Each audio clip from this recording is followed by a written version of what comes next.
Hola, buenas noches. Mi nombre es María Ángela Mejías y a continuación estaré hablando sobre el sistema de endeudamiento público y la denominación de persona jurídica pública.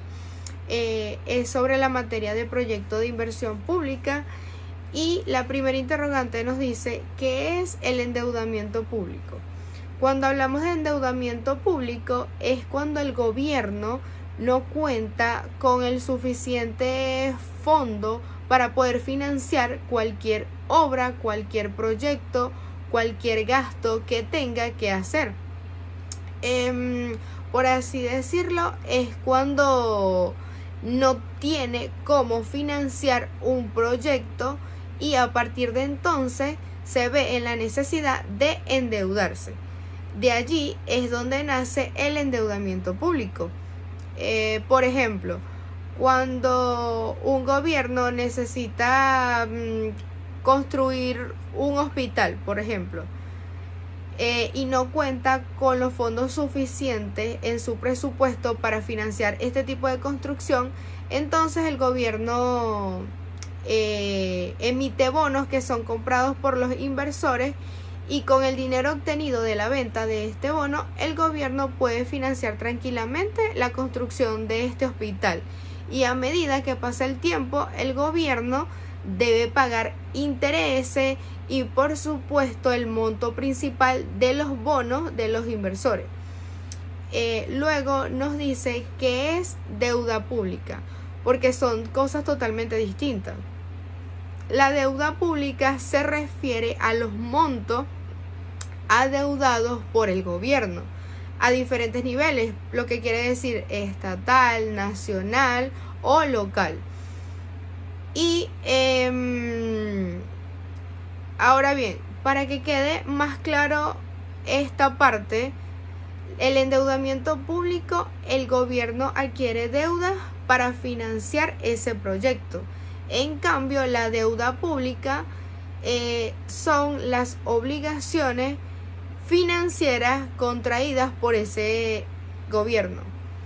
Ahora, la diferencia radica en que el endeudamiento es el acto de adquirir deuda, mientras que la deuda pública es el resultado de ese mismo endeudamiento. Espero que quede claro por acá. Luego tenemos las características de la deuda pública. La primera de ellas es emisión de títulos. El Estado emite títulos de deuda pública como letras, bonos u obligaciones a cambio de dinero. La otra es el sistema de emisión. Se establece un sistema de emisión que pueden ser suscripción pública en forma determinada o situación pública con precios no informados. Luego tenemos reembolso de capital. El Estado puede poner deuda perpetua con pagos de intereses completos o reembolsos total de capital. Y por último, la deuda pública puede afectar directa o indirectamente a valores económicos como las cartas monetarias, el tipo de interés, el ahorro y sus formas de canalización. Estas son todas las características que tenemos. Luego, el endeudamiento en Venezuela y sus características. El endeudamiento en Venezuela, ¿verdad?, se caracteriza por ser uno de los más altos y complejos del mundo en comparación con su Producto Interno Bruto.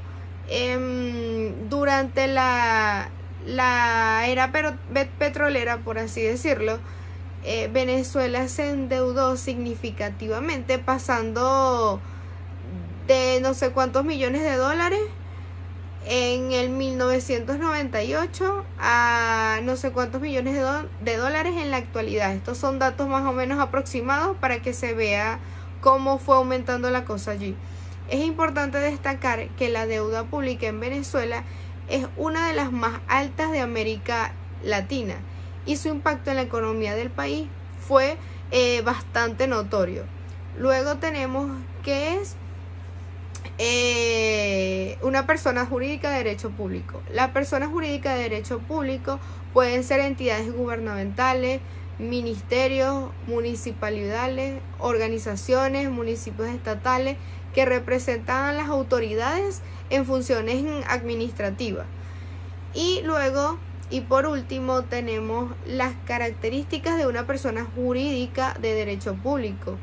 Existencia legal separada. Las personas jurídicas de derecho tienen existencia legal separada de las personas físicas y capacidad. Acá las personas jurídicas tienen la capacidad de adquirir derechos y representación legal.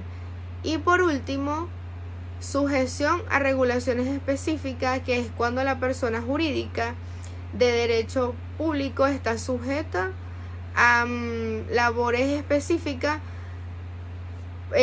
por legislación del país. Esto ha sido todo. Espero que sea de gran ayuda la información. Muchas gracias.